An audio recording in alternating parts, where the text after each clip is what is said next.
6:40 on a Tuesday morning. You're on wet gravel, retying a bootlace. Second time this month it's snapped. The knot won't hold. You wrap it twice, tuck it under, stand up anyway.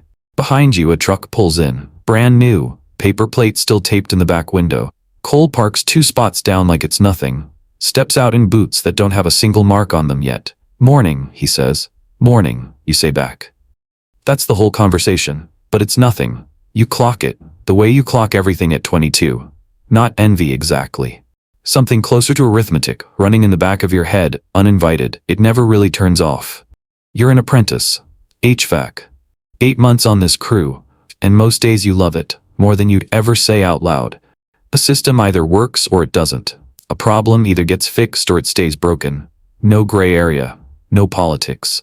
But right now, 6:40 a.m., a boot held together by a knot and a prayer? It doesn't feel like something you'd brag about at a bar. You split a 2-bedroom with a guy from your old crew. You're half of rent, $410 a month. You eat the same 3 meals on rotation, not from discipline, from exhaustion. Deciding what to eat is one more decision you don't have left in you by 6 p.m. Your bank account sits under 300 most weeks. You stop checking it, the way people stop checking a scale they already know the number on. Cole's talking before you even get your tools out of the truck. New watch. Smart one. Tracks his heart rate, tracks his sleep. Sync to his phone. Payment plan. 18 months. No interest for the first 6.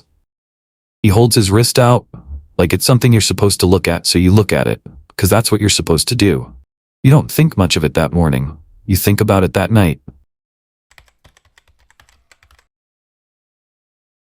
By 23, you notice something about yourself. Something you don't love. Every time you're in front of a customer, some homeowner in a nice kitchen, watching you work on their furnace, you feel it. A gap. Not in what you know. You know more than guys twice your age on this crew. Ask anyone. The gap's in what they see. Faded work shirt, boots held together with a knot, and you start wondering, is that gap costing you something? Something you can't quite name? So you do what Cole did. Smaller version, not a truck, a watch, same brand, cheaper model, same kind of payment plan, 18 months, $82 a month. You tell yourself it's for tracking your hours on the job. Which is true, technically. That's not really why you bought it though. And you know it. For about 3 weeks, it feels like something. You catch yourself glancing at it in front of customers. You catch yourself hoping they notice. Then it's just a watch again, tells you the time, buzzes when you get a text, same as the $5 one it replaced. 3 weeks. That's how long it lasted. You check the payment schedule taped inside the box you never threw out. 15 months left on it. Not one customer ever mentions the watch. Not in the 3 weeks it felt like something. Not after. You don't call any of this a problem yet. It's not dramatic. Nobody's repossessing anything. It's just $82 a month. Going somewhere it didn't used to go. And if someone asked you where, you're not sure you could answer that honestly. Thursday's call is on the east side of town. Older neighborhood. Small houses set close together. Every lawn looks the same because everyone mows their own. Furnace call. Homeowner's name is Averill, 70-something. Cardigan with a hole at the elbow, the kind he clearly knows about, and has decided not to care about. His truck in the driveway is older than you are. He walks you down to the basement, doesn't hover. You appreciate that. Most people hover. He just sits on the bottom stair, watches you work. And after a while he asks what you're planning to do with your life. The way older guys do sometimes, not really expecting an answer. Just making conversation while you've got your hands inside his furnace. You give him some version of the truth. You like the work. You don't love how it looks from the outside. Your friend just got a new truck. You're still driving the same beat-up Ranger you had at 19. He doesn't say anything for a second. Then he looks down at his own boots, work boots, older than the truck outside, resoled so many times the stitching doesn't even match anymore, and he says something. Quiet. Not a speech, just a sentence. Nobody's ever once asked me what these boots cost. He pauses. They ask me if the heat's fixed. That's it. That's the whole thing. He doesn't explain it. Doesn't wait for you to react. He just goes back to watching you work. 10 minutes later, the furnace kicks on. He thanks you, writes a check, and that's the end of the call. You think about it on the drive home. Not in a way that changes anything. Not that day. You still make the payment on the watch that month. You still catch yourself checking it in front of customers. Old habit. But the sentence sits in you now. Somewhere. The way a splinter sits under skin you haven't noticed yet. Not painful, just there. Waiting for you to press on it. Nothing changes right away. That's the part nobody tells you. You don't wake up the next morning a different person. You don't cancel anything that week. You go back to work, back to the same rotation of calls, back to checking your phone in front of customers out of a habit you're not even choosing anymore. Weeks pass. The sentence just sits there. Quiet. Doing nothing you can see. Then one Saturday, your boot splits again. Same one. Same seam. You're standing in the shoe aisle at the outdoor store looking at a new pair. $140. Steel toe. Same brand the whole crew wears. Your hand's actually on the box, and you think about the stitching on Averil's boots. How it didn't match anymore. How many times that meant they'd been fixed instead of replaced. You put the box back. There's a cobbler 2 blocks from the shop. Guy named Denny. You've walked past his place 100 times and never once gone in. You bring your boots in on a Tuesday during lunch. $22. Ready by Friday. It's not a big decision. It doesn't feel like one. But it's the first time in a long time you chose the boring option on purpose, instead of just not having enough for the other one. That same week, you call the watch company. Cancel the plan. There's a fee for breaking it early, $31. And for a second you almost don't do it, because paying a fee to stop paying feels backwards. You do it anyway. The watch still works, it just doesn't buzz with anything new. And weirdly, nobody notices. Not one customer in the next month says a word about your wrist. You realize something in that silence. Nobody was ever really looking. With the $82 back in your pocket every month, you don't really know what to do with it at first. You almost let it just absorb into spending, the way money always finds somewhere to go if you don't tell it where. Instead, you open something. Not a big move, not a plan with a spreadsheet, just an account at the credit union down the street from Denny's shop. $50. Every payday. Automatic. Before you can see it, before you can spend it. 2 paydays a month. $100 roughly, disappearing into an account you barely think about, every single month whether you notice or not. You don't tell Cole. You don't tell anyone. There's no ceremony to it, no moment where the music swells. You just stop seeing $50 twice a month, and after a while, you stop missing it too. Your boots come back from Denny's looking almost new. Not new. Almost. You wear them on the next call. Nobody says anything about that either. But you notice you're standing a little different in them. Hard to explain why.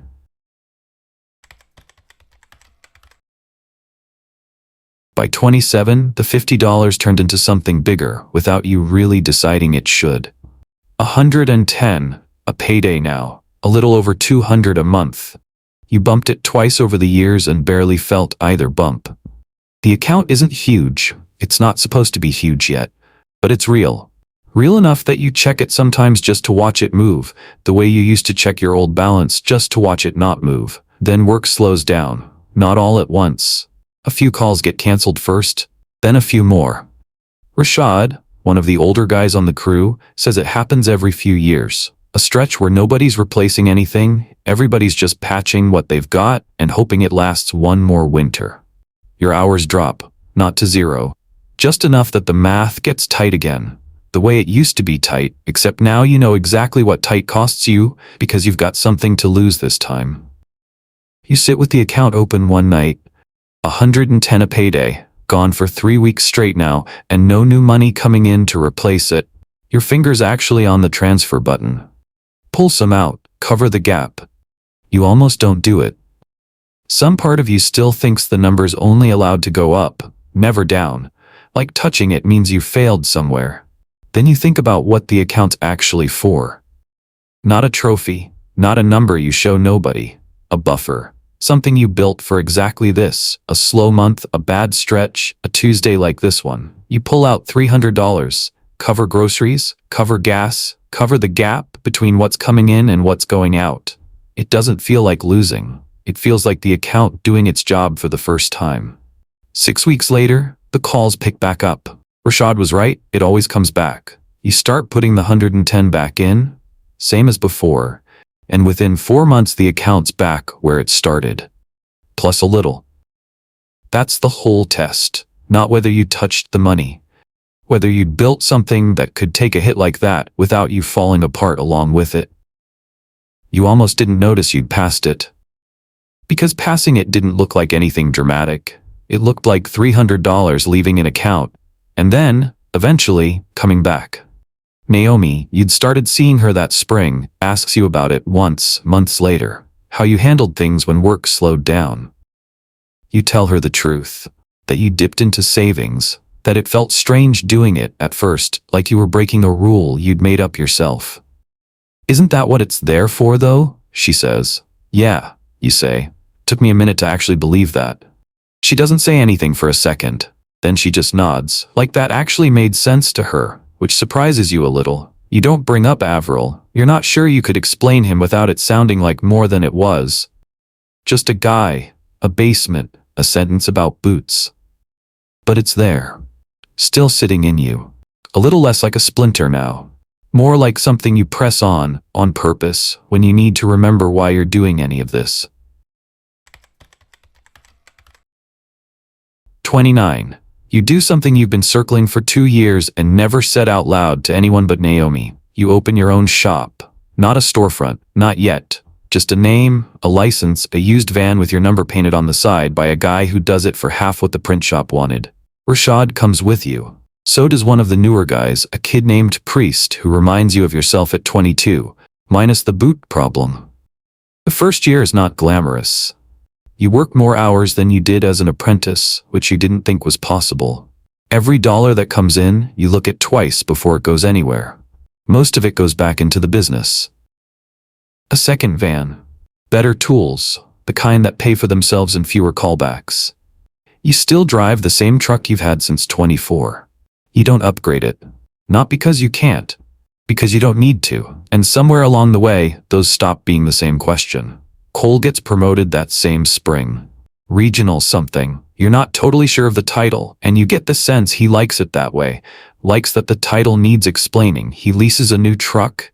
Bigger than the last one. And honestly, it's not a dumb move on paper. The new territory means more driving, more client sites, and showing up in something newer probably does help him land a couple of the accounts he's chasing. The watch, years back, tracked his training for a half marathon he actually ran. Cole's never been reckless.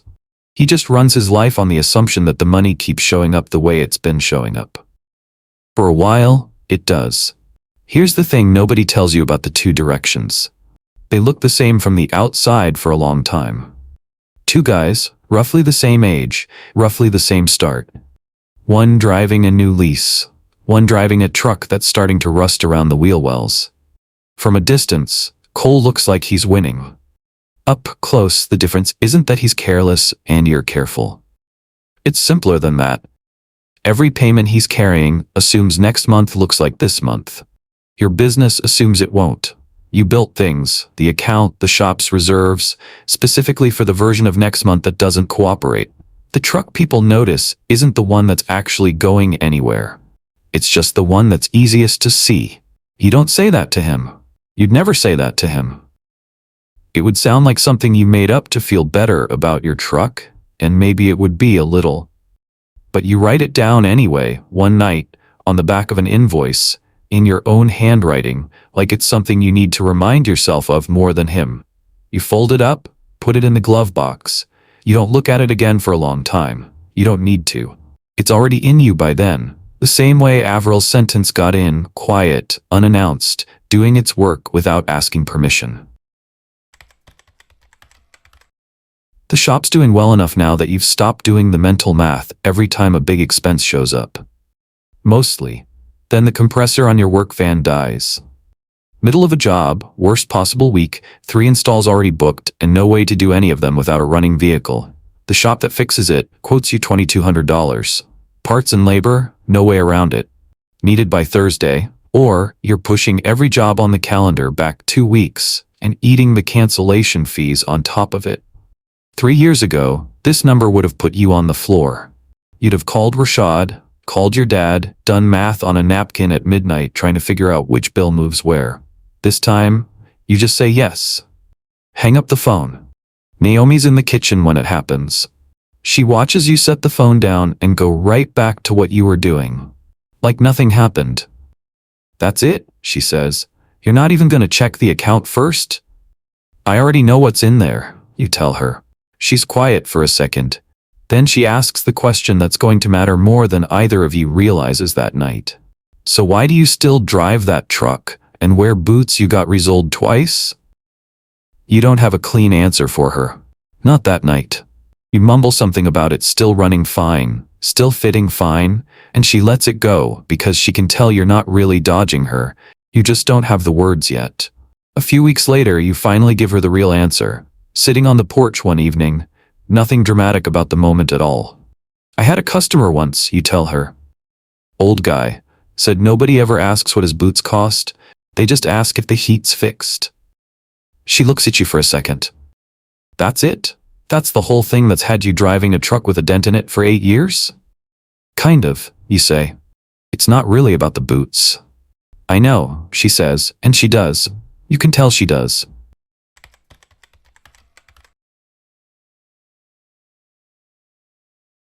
$35. The shop's got 4 vans now. You stop doing the actual furnace work most days. You're doing schedules, invoices, the occasional call when someone's short-staffed, and you miss having your hands inside a system that either works or it doesn't. You notice something around this time that nobody warned you about.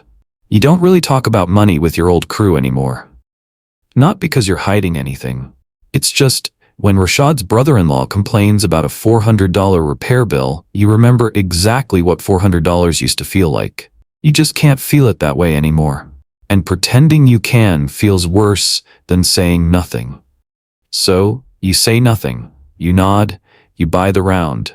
At the same time, you're nowhere close to the guys who own the bigger outfits across town.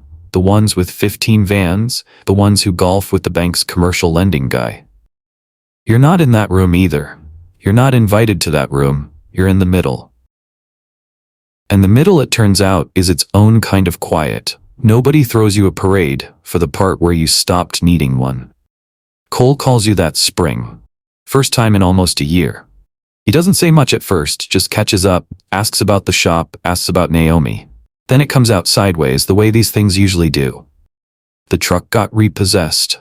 3 weeks ago. The territory he'd been counting on fell through when the company restructured, and the lease payment didn't care why his income changed, just that it had. He's not asking you for anything, you can tell. He's just talking. The way you talk to someone you used to stand next to every morning at 6:40, even if you haven't in years. You don't lecture him. You never once bring up the watch, the boots, any of it. That's not what this call is for. A week later you send him $400. No note. No mention of paying it back. He texts a thank you and neither of you brings it up again after that. It was never one choice, it was the same small one, made again and again, until it stopped being a choice at all. You don't feel proud of this exactly. Pride isn't really the word. It's more like the quiet that comes after you've been carrying something heavy for so long you forgot you were carrying it. And then for 1 second you notice its weight. And you notice it's less than it used to be. You just don't have anyone left to say that to. Not really. Not in a way that would land.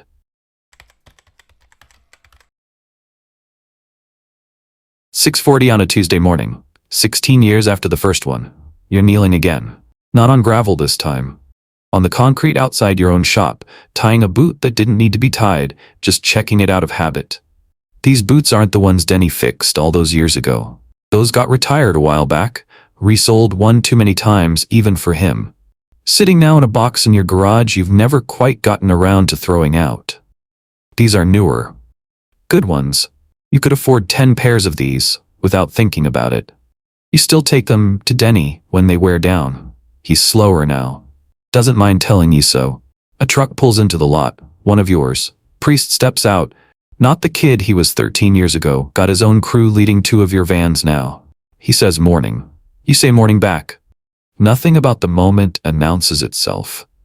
That's the part you understand now, the part you didn't back when you were 22 and thought change was supposed to look like something. You heard about Avril 2 winters ago. Not from him. He'd passed by then, quietly, the way you'd guess he did most things. You heard it from his daughter, actually, when your shop got called out to his old house for the new owners. She was there clearing out the last of it. You mentioned you used to service his furnace, years back. She smiled a little, said he'd left the house paid off, a modest account behind it, nothing that made headlines, but enough that she and her brother didn't have to think twice about anything. He'd traveled some, the last decade. Fixed what broke instead of replacing it, same as always. Wrote a check for his grandkids' school without being asked. He just never made a thing out of any of it, she said. You'd have no idea, looking at him. You didn't explain why that didn't surprise you. There wasn't really a way to standing in a stranger's driveway holding a clipboard. Some things you can't hand to somebody in a sentence. You just have to live your way into understanding them, same as you did. You still don't know exactly what your own number is, not off the top of your head. You could check. You don't, most weeks. Not because you're avoiding it, because it stopped being the thing you check for reassurance a long time ago. It's just there now. Like weather.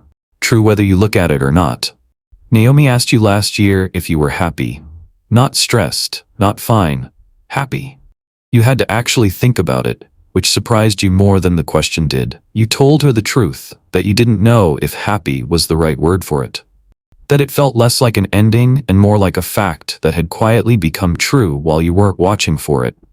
She said that sounded like an old man's answer. You told her you'd take that as a compliment. The boots hold. They always do now, one way or another. You stand up, grab your tools and head inside to start the day. Same as you did 16 years ago. Same as you probably will 16 years from now. Nobody ever asks what the boots cost. They just ask if the heat's fixed. That was true then. It's still true now. It was never really about the boots.